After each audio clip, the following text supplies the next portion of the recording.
It's time to get your head out of your ass and start creating a life of no regrets. Whether you want to lose weight, get rich, or manifest a hot threesome on the beach, you're gonna want to turn this up.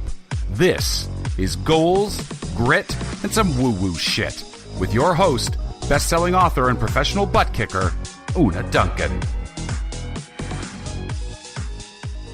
Hey, welcome to Goals, Grit, and some woo-woo shit. I'm your host, Una Duncan, and today you are going to get a little loving mindset bitch slap. And it's nothing personal. The other day I had to give the same tough love speech in my Masters of Fitness Awesomeness group.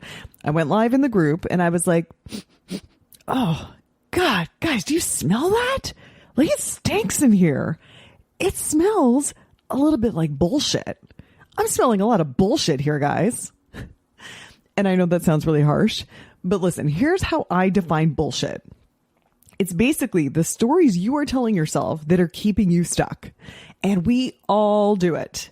And often these sound like really credible excuses about why you don't have to do your habit or push through hard stuff that you don't want to fucking push through.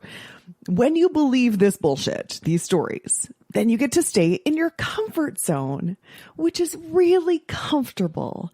But you get stuck and you don't move closer to your goals. By definition, your goals should require you to get uncomfortable and change. So in order to achieve those goals, you're gonna have to be able to sniff out your bullshit. So in my book, I talk about all the different types of bullshit that I hear all the time with people who are stuck with their fitness goals. Stuff like the diet starts tomorrow. Classic, right? But in another world, that might sound like, I'll have that really hard conversation with my mother after the holidays. Or I'll update my resume and get a better job next week. Or the martyr bullshit. So this is when you position you skipping your habit as an act of altruism and kindness to someone else. Like, I didn't want to make my friend feel bad, so I had to drink with her. Or, my husband's been really wanting to spend some time together and watch Stranger Things, so I think I should probably just skip my workout so that we can spend quality time together. Or your bullshit might sound like an aha moment. It might be like you have this sudden epiphany that the very best thing you can do for your personal self is to skip your habit. Like, I know I said I wanted to save and invest for the future, but you know what? Actually, I just want to seize the moment. So I'm going to put this vacation on my credit card. Or a really common one is the good girl. When you say, I've been so good, I deserve a treat. So you can learn about all of those types of bullshit and how to coach yourself through them in my book, or you can send me a DM and let me know which one you want me to talk more about. But the particular stench that I have been noticing a lot lately is the victim bullshit. And the victim bullshit, as I described in my book, is when you blame external circumstances for you not doing your healthy habits. Like, I wish I could exercise, but my knees are just shot. Or I can't eat healthy. My kids don't like it. Or in other worlds, the examples would be stuff like, I can't make money in this economy. Or I really want to work on my relationship, but my husband never wants to go on dates. So what am I supposed to do? Et cetera, et cetera. So someone with victim energy, they feel stuck and they feel really sorry for themselves about it. I should say there's another side to the victim coin, and that's more of a villain energy. And people sort of tend to have a tendency towards one or the other. A villain is still stuck, but instead of feeling sorry for themselves, they're like mad about it and they blame someone else. They blame other people, or they say this stupid program doesn't work, or they blame their stupid boss who didn't give them clear instructions. And that's why they're late with the project. So the commonality between the victim and the villain is that neither are taking any responsibility for their own outcomes. The victim's feeling really sorry for themselves and kind of sad, and the villain is feeling angry and blaming other people or other circumstances. Victim, poor me. Villain, fuck you. They're different sides to the same coin, and both of them are abdicating responsibility for their results. And like I said, most of us will default to one or the other energy when we're under high stress. So I'll give you an example. Victim mode is where I naturally go under stress. My husband, he will go to villain. My younger son, Buddy, will go to victim, and my older son, Felix, will go to villain. So this is what this looks like. If our car broke down and we were trying to make the ferry, we live on an island, so making the ferry is like a really common high stress family situation. So if our car broke down and we're stuck on the side of the road with no cell signal, then I would be like, oh, I can't believe this happened to us. And now if we miss the ferry, we're never going to be able to do this. And then that's going to happen. And wah. My husband would go into villain. He'd blame. He'd be like, this stupid car, they don't make cars like they used to. And I can't believe the mechanic missed this, and damn hippies blocking them from building a cell phone tower. So I can't just make a phone call like a normal person in the 21st century. And then my son Buddy would be like, what's going to happen to us? And victim. And then Felix would be like, great. And I don't even have my tablet charged because Buddy forgot to plug it in. He'd find a way to like blame his brother. Villain. Okay. So you might be thinking, oh my God, that sounds awful. I'm so glad I'm never going on a road trip with you guys. I just want to point out this would be us at our absolute worst. And I think it's really helpful for you to figure out where you go at your absolute worst so that you can start to observe the pattern, get some distance from it, realize that it's BS, and rise above. Which is why, by the way, I have always said you can tell so much about someone, about how they will handle life, by watching them do a plank endurance challenge. So when I used to lead boot camps in Toronto, we would start and end every session with assessments to gauge our fitness improvement, max push-ups, sprint times, wall sits, planks, all that fun stuff. And the point is that everyone pushes themselves to their absolute limit, which is pretty rare for adults to do. Like, think about it. When's the last time that you ran as fast as you can? Like, just to see. Anyway, so here's what happens. Some people, when they're pushing themselves to their limit, they'll get angry and blamey. Oh, this is stupid. Why are we even doing this? Villain energy, right? Some people will kind of like collapse and feel sorry for themselves. Like, oh, I'm so weak. I can never build strength in my core. I've never been the same after having babies. There must be something wrong with me. What's wrong with me? Victim energy. And some people will go for like full drama victim energy and like grunt and huff and, oh God, it hurts, that sort of thing. And by the way, actually, some people, kind of a lot of people, will never even allow themselves to touch their physical limits. They're avoidant. They'll say like, oops, I fell. Looks like I'm out. Or, decide to go get a sip of water, or like, oh, I'm just going to hit the bathroom, or say there's something super important from work on their phone. So when you have the guts to push yourself to your physical limits in a workout, you are going to get amazing insights about how you deal with other challenges in your life. Actually, I'll always remember once I had a sub-instructor, Erica, who was a wicked trainer and also kind of quirky. Like, she was not the best at practical things like invoicing on time and stuff like that. And so I asked her for the class attendance list so I can mark off who came to class when I was gone. And she was like, oh, I forgot, but I can tell you who was there. There was a guy whose name was Archie, but not Archie. And I was like, oh, okay, Harge. And then she was like, yeah. And then there's the guy who makes jokes every time it's hard to get out of doing the hard thing. And I was like, oh yeah, John. And she was like, and then there's that girl who doesn't talk, but she's like secretly competing in her head with everyone around her. And I'm like, oh yeah, Trina. And then she's like, and then there's the girl who always asks for more abs, but she really just needs to work way harder on her cardio. And I was like, right, Donna. So I was dying because in one class of observing how people deal with challenges, she freaking nailed all these people. And I bet that if she and I were to sit down and place bets on how Donna, Trina, and John dealt with other challenges in their life, we'd be pretty bang on. Which is why in a lot of my fitness videos that I record, I cue people with stuff like, we're in our third set of max dips and they're freaking uncomfortable. And I know everyone's in their living rooms just freaking hating me. And I'm kind of hating me for designing the third set. So I'll say something like, what are the thoughts going through your head? Is it, oh, I can't do this? Or is it like, Una makes these videos too hard? Or did you give up before you even got to that worst burn? And you're like standing there drinking water, watching me in the video. Because how you do one thing is how you do everything. And like I said, victim energy is my default when I'm under stress. And it's something I got to watch for. It's something I got to work on. Like every day, I could give you 1,000 reasons why I really don't have to work out today, or why I really deserve an extra cocktail or 3, because poor me. Like this morning, I was doing my workout, and every day when I do my workout, I push myself as hard as I possibly can. And of course, that varies from day to day. Some days I'm like, yeah, I'm going for it. I'm awesome. And some days I'm like, this is not my peak performance.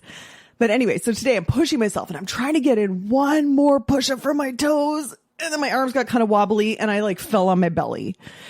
And I had that moment where I'm lying there on my belly and I'm just like, I can't believe how weak I am. I suck.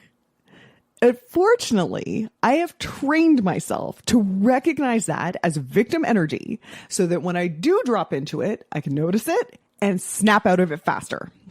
And by the way, dudes, this is how it goes. All this personal growth stuff, everything. It's never that we like completely nail this and thank God because I'm perfect now. It's not that we don't ever relapse into those bad habits or those unhelpful thought patterns. It's just that we indulge in it less and we snap out of it quicker and quicker.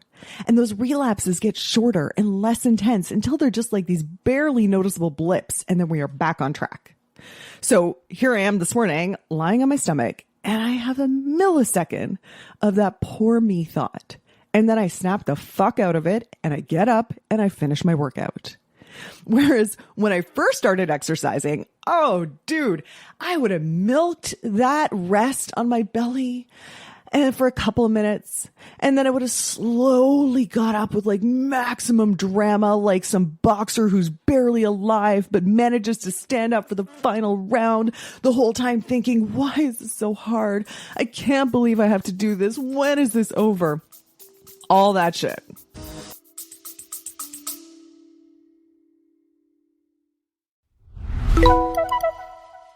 Hey dude, if you are enjoying this episode and you have a friend that you think might also benefit from this information, please share it with them. That helps my podcast so much and it's going to help your friend. Share the love. Thanks so much.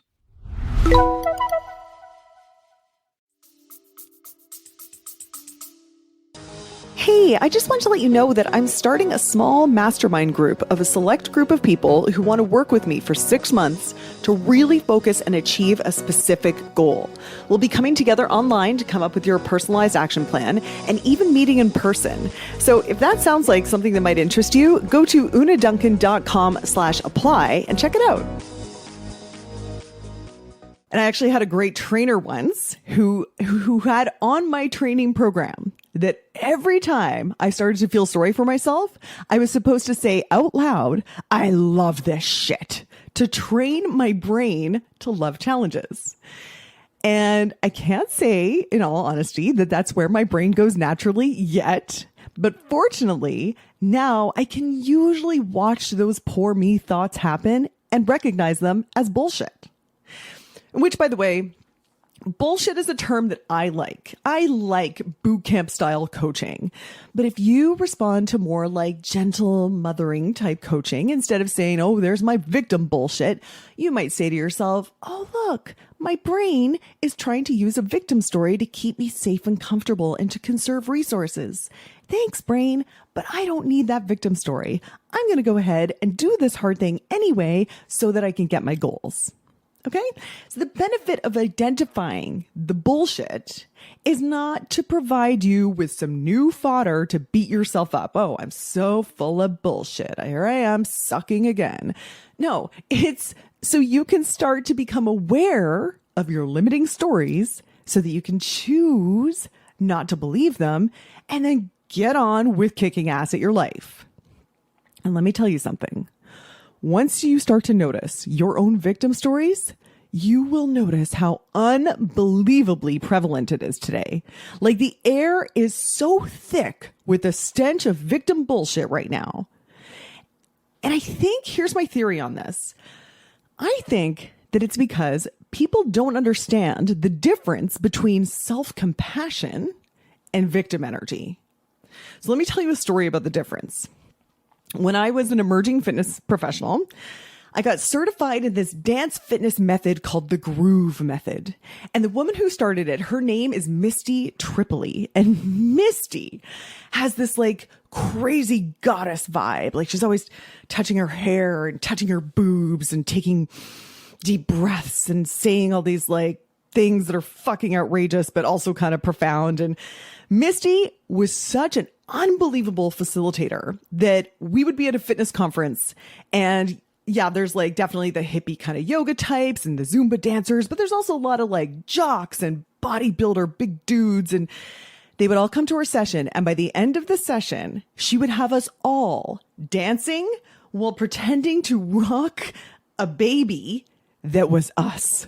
And we're all fucking crying. Misty was a mind blower. She is amazing. She is amazing. And so anyway, I signed up to be one of her original master trainers, which meant that I was training other fitness professionals in the Groove Method.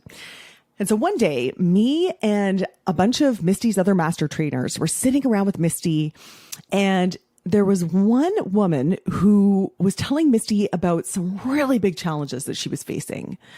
And it was genuinely, it was a really hard situation. It was a very heart wrenching story. And she was going through this thing. There was a lot of trauma about it. And we were all like, oh my God, that is so hard for you. And Misty was listening to her with like her like intense Misty eye contact. And at the end, she was like, I'm going to do you a favor. And we're all leaning forward like, oh my God, what's Misty going to do? What's she going to say? And she goes, I'm going to do you a favor. I'm going to hear that story once. And that was it. And we were like, holy shit, Misty, that was really mean. Like we were shocked. But you know what? Misty's fucking right. Misty was freaking right. The worst thing you can do for someone is to reinforce their victim story. It is the least compassionate thing you can do because you are giving weight to the story that is keeping them stuck and making them fucking miserable. So here's how you can recognize it. It sounds like someone repeating the same story over and over again. I have a friend who is an entrepreneur, and every time I see her, she tells the story about how she was once at a networking event where she got thrust into an unexpected physical challenge in front of all of her peers. And she was out of shape and she was not prepared for this. And as someone who is a late bloomer in the fitness department, holy shit, I get it. That would have been my freaking nightmare. I have so much empathy for her in this situation, but she has told that story every time I've met her about how awful it was and how she had no choice and how embarrassing it was. And I'm like, dude, you need to either make that story your keynote speech as a metaphor for succeeding in business, or you really got to not tell that story anymore because you are reinforcing that victim narrative. Okay, other things to look out for. Describing yourself with a not helpful identity. Like, well, I'm just a blank kind of person. Or I just have this condition that makes it really hard, blah, blah, blah. Or I'm just someone who struggles with blank. Another thing to look for is the phrase to me. This always happens to me. I can't believe you said that to me. And I got called out on that pattern once. So I was complaining to my very wise friend, Meg. I said, this guy is always so mean to me. And she said, no, he's not mean to you. He's just mean. It's not about you. And the other day, I deleted someone's post in my group that had violated group rules. And a message saying, I can't believe you did this to me. And I was like, oh, it's not to you. I just did that because it's the group rules. I removed it reflexively before I even noticed who posted it. It had nothing to do with her. Okay. It can also sound like I can't or I had to with a little implied poor me. So like I'm going through menopause and I can't lose weight. Or I'm working 12 hours a day, so I had to get takeout. Or my family is all eating pizza and I can't because my metabolism is shot. Now, maybe I just felt you bristle a little bit because, hey, wait a second, that's me and those things are real. Listen, I'm not saying those things aren't real. I'm not saying that they're not challenging. I am saying that sometimes people get so addicted to that story that they don't even hear the solution. Like if you were to offer a solution to someone who's in victim mode, they will almost always answer, yeah, but I tried. Yeah, but that won't work for me. Yeah, but I just don't have time. Yeah, but I can't afford it. If you think that might be you, and listen, dude, no shade. Like I said, I do this too. Ask yourself, how are you benefiting from your victim story? Like maybe you're using it to connect with people, to feel their empathy and concern. Maybe you're using it as a justification to stay in your comfort zone. And there's usually a challenge that's being presented that you are avoiding. And by the way, the only thing that distinguishes a victim from a hero, someone who has hero energy, is that a hero accepts the challenge and rises to meet it. And in doing so, the hero is forced to grow and transform. So I use this distinction all the time for myself. Whenever I feel stuck in an area of my life, I ask myself, what is the challenge that I am avoiding in this area? Where am I refusing to take accountability for my outcome? Listen, dude, using a victim story to weasel your way out of meeting a challenge, it is the opposite of self-compassion. Self-compassion means that you love you and you want you to be healthy and happy in the long term. And sometimes it can be helpful to separate yourself and ask, okay, if someone that I loved was in this situation, what would I want for them? Like, we love our kids and we push our kids to do hard stuff that they don't want to do all the time. Like, I don't know, swimming lessons or whatever, because we know the growth that's on the other side of that. And we want them to be healthy and happy in the long term. That is compassion. Self-compassion also means that you give yourself grace for being a learner, for getting things wrong, for failing when things are hard. When you have self-compassion, it makes you feel safe to accept challenges because you know you're going to make mistakes and you're going to try again. You don't have to make up some big story of personal woe like a victim or persecution like a villain, because you understand that the fact that it's hard and the fact that you're going to fail and try again is just part of the process. That is how you get stronger. Only when you let go of victim mode and have true self-compassion, that's when you get to shift into that hero energy. Someone who takes full responsibility for the results, right? Because when you take full responsibility for your results, it is so empowering. Someone who accepts challenges that force them to level up and therefore achieve amazing things. Trust me, dude, you want to be the hero of your own story. No one wants to play the victim in the movie of their own freaking life. So I could go off on this. I love this subject. But even better, I will recommend to you Donald Miller's book, Hero on a Mission, and Meg Hammerstein's Genesis course, which is more of a spiritual woo-woo approach to the victim-villain roles. I will leave both links in the show notes. But for now, my friend, I just want to sum up. We all have a bunch of bullshit that we use to weasel out of doing hard things. The victim bullshit is one brand of it, and I see it a lot. It's where you feel stuck and you have a story about it not being your fault, and you have a poor me story in your head.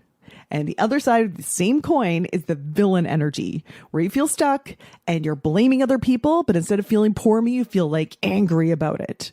Either way, you are not taking responsibility for your outcomes. Also, there's lots of ways you can sniff out your victim story. For example, what are the thoughts that go through your head when you are pushing yourself to your physical limits? That is a great clue. And the benefit to recognizing your victim story is not so you can beat yourself up about having victim BS. We all do. It's so that you can start to acknowledge that this is a story and you can choose to not indulge in it and move on. You will never be perfect at this. You'll just get over it quicker and quicker as you mature and evolve. And please don't confuse victim energy with compassion, either for yourself or for other people. If you hear yourself or someone else indulging in a victim mindset, do not throw fuel on the fire by adding a poor you to it. If you hear yourself or someone else indulging in a victim mindset, do not throw fuel on the fire by adding a few poor yous to it. It's the least compassionate thing you can do because you are going to help that person stay stuck. Instead, offer them or yourself true compassion by acknowledging their challenges and their ability to rise above them.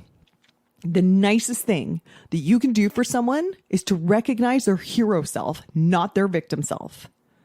A hero is someone who accepts challenges and rises to meet them in all their imperfect, heroic glory. It's someone who fails and tries again. That is the most self-compassionate thing we can do.